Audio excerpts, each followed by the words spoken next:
First ever factory outlet Mukunda jewellery KPHB Kothapet Khammam Somajiguda Hanamkonda.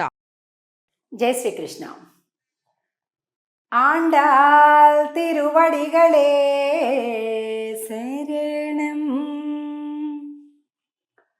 Tiruppavai మొత్తం 30 పాసురాలు అయితే దాన్ని గనుక మనం 3 భాగాలుగా విభజిస్తే 20 పాసురాలను ముగించుకున్నాం. అంటే 2 భాగాలు పూర్తయ్యాయి. 3వ భాగం చివరి భాగంలోకి ప్రవేశించాం. ఇప్పటి వరకు స్వామి కోసం వెళ్తున్నాం, అమ్మ కోసం వెళ్తున్నాం, అందరినీ మేలు కొలుపుతున్నాం, అందరినీ కలుపుకుంటున్నాం, ఇలా కనిపిస్తుంది. కానీ ఇప్పుడు అమ్మని స్వామిని ఇద్దరిని సేవించేశారు. ఇప్పుడు బయటికి రమ్మని మేలు కొలుపులు కొలుపుతున్నారు. అంటే ఆ ఇంట్లో ఉన్నారు, వీళ్ళని బయటికి రమ్మని ఆహ్వానిస్తున్నారు. 21వ పాశ్రంలో అద్భుతమైనటువంటి పాడి సంపదని చెప్తుంది. ஏத்த கலங்கள் எதிர் பொங்கி மீதளிப்பா மாத்தாதே பால் சொரியும் வள்ளல் பெரும் பசுக்கள் ஆத்தப்படைத்தான் மகனே அறிவுராய் ஊத்தமுடையாய் பெரியாய் உலகினில் தோத்தமாய் நின்ற சிடரே துயிலஜாய் மாத்தாருனக்கு ஒலித்தலைந்து உன் வாசர்கண் ஆத்தாது வந்து உன் அடிப்பணியுமா போலே போத்தியாம் வந்தோம் புகழ்ந்து ఏలోరెంబావాయ్. ఈ పాశ్రంలో గొప్ప పశు సంపద ఎలా ఉందట అంటే, ఈ ఆవుల పొదుగుల కింద ఈ కుండలు పెట్టడమే ఆలస్యం. అసలు కుండ ఎప్పుడు తెస్తున్నారు, ఆ కింద పెడుతున్నారా గోపమ్మ, ఇప్పుడు ఇచ్చేద్దాం పాలు అనుకుంటున్నాయంట ఆవులు. అలాగంట కుండల నిండా కూడా పాలు స్రవిస్తూ ఉన్నాయంటే, ఎలా స్రవిస్తున్నాయి, ఎంత అందమైన శబ్దం అంటే, ఎదిరు పొంగి మీదళిప్ప మాతాదే ఆగకుండా పాల్ సురియం వళ్ళల్ పెరుంబసుక్కల్ ఉదారములైన పెద్ద పెద్ద గోమాతలంట.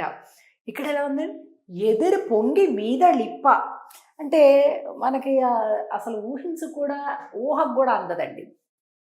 కుండ ఇలా పెడితే పైనుంచి ఇట్లా పెద్ద ధారగా పాలు పడుతుంటే, కానీ అలా చూస్తుంటే పైపైకి ఇట్లా పొంగి పొంగి పొంగి వస్తున్నాయంట.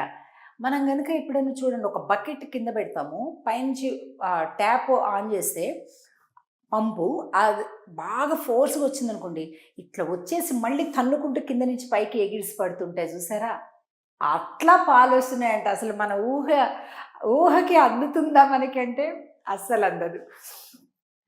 కాబట్టి ఆతపడైతాన్ మగనే అరివురాయ్.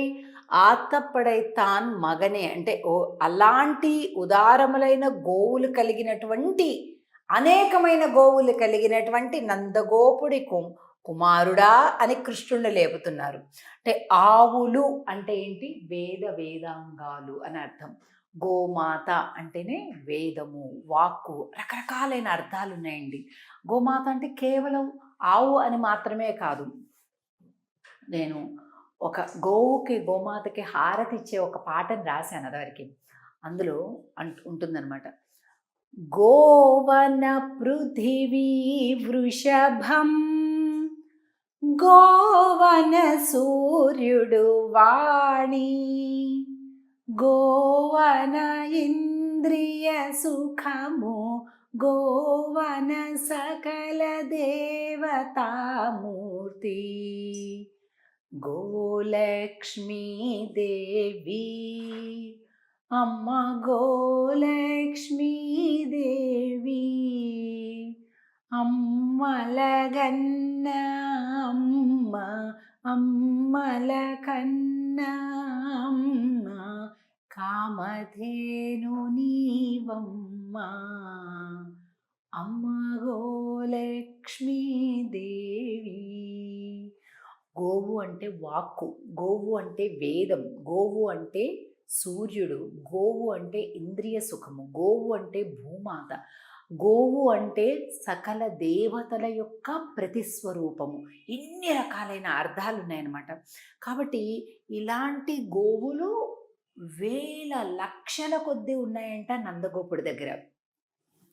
అంత సంపద కలిగినటువంటి వాని యొక్క కుమారుడా అని శ్రీకృష్ణుని మేలుకొలుపుతున్నారు. అలాగే పాలు అని ఎప్పుడైతే అంటామో, పాలు అంటే ఏంటి? ఆచార్యుల యొక్క ఉపదేశాలు. మనం వేదాంగాల నుంచి ఇప్పుడు ఉత్త గోమాత ఉంటే మనకి ఎలా పాలు చేరుతాయండి? పాలు ఉండాలి. ఆ పాలు అంటే ఏంటి? ఆచార్యుల యొక్క ఉపదేశాలన్నమాట. చక్కగా వేద అరణ్యాలలో సంచరించి చాలా కఠినమైనటువంటి శాస్త్ర అర్థాలన్నింటినీ కూడా వారు స్వీకరించి దానిని చాలా చాలా సులభమైనటువంటి భాషలో మనకిస్తుంటారు. అదనమాట. అలాగే పాత్రలు అంటే ఈ కింద పట్టేటటువంటి కుండలు, పాత్రలు దేనికి ప్రతీకలు అంటే జ్ఞానాన్ని కోరుకునేటటువంటి శిష్యులకి ప్రతీకలు అన్నమాట. అలాగే ఔదార్యము కలిగినటువంటి గోమాతలు అంటే శిష్యులకి ఏదైనా చెప్పాలి చెయ్యాలి అనేటటువంటి ఒక ఆతృత కలిగినటువంటి ఆచార్యులట. ఇలాగా వీటన్నింటినీ కూడా చెప్తూ ఇలాంటి నీకు మంగళం పాడటానికి వచ్చాము అని. ఇక్కడ ఏదైతే ఉందో ఉదారము కల పెద్ద ఆవులు, కుండలు, పాత్రలు ఏమిటి ఇదంతా అనేటటువంటి దానికి మళ్ళా తిరిగి క్లుప్తంగా చక్కగా చెప్పాము. అలాగే సుడరే తుయిలలు ఉనక్కు ఒలి తొలైన్ దున్వాసరగణ్ ఆత్తాదు వందు ఉన్నడు పణియు మాపోలే. ఇక్కడ చూడండి, ఉదారములైనటువంటి గోమాతల నుంచి పాలని అనేకాలుగా తీసుకుంటూ ఉన్నటువంటి ఈ గోపికలందరూ కూడా ఆత్తాదు ఉన్నడు పణియు మాపోలే అంటున్నారు. అంటే ఏంటి? నీ యొక్క గుణములకు, నీ యొక్క వైభవానికి, నీ యొక్క ప్రేమకు, నీ యొక్క సౌందర్యానికి, నీ యొక్క సర్వజ్ఞత్వానికి మేము ఆగలేకపోతున్నాము. ఎలాగైతే ఒక బాణం తగిలిపోతే గిలిగిలిగిల రెపరెపరెపరెపలాడుతూ వచ్చేసి టప్మని పడిపోతారో, మా హృదయాలు కూడా దేనికి పడిపోయాయి? నీ యొక్క సౌందర్యానికి పడిపోయాయి, నీ యొక్క గుణాలకు పడిపోయాయి. మాకు ఇంకేది వద్దు, నువ్వు మాత్రమే కావాలి అని అంటూ స్వామి యొక్క గుణ వైభవాన్ని చెప్తున్నారనమాట ఈ పాశురంలో. ఇంకా ఈ చివరి లైన్లో చూస్తే చూడండి, తోతమాయ్ నిండ్రు సుడరే తుయిలజ. సుడరే అంటే గొప్ప జ్యోతి స్వరూపుడా అని అర్థం అనమాట. తుయిలజాయ్, నిన్ను మేలుకొలుపులు పాడటానికి వచ్చామయ్యా అని అంటున్నారు ఈ పాశురంలో. ఇక దీని తర్వాత వచ్చేటటువంటి 22వ పాశురంలో అభిమానం అనేటటువంటిది పూర్తిగా లేదు మాకు. అంటే అహంకారము, మమకారము, అభిమానము అన్నీ వదిలి నీ పాదాలను శరణు కోరడానికి వచ్చాము అని కోరుతున్నారు 22వ పాశురంలో. దాన్ని చూద్దాం. ఆండాళ్ తిరువడిగలే శరణం. జై శ్రీకృష్ణ.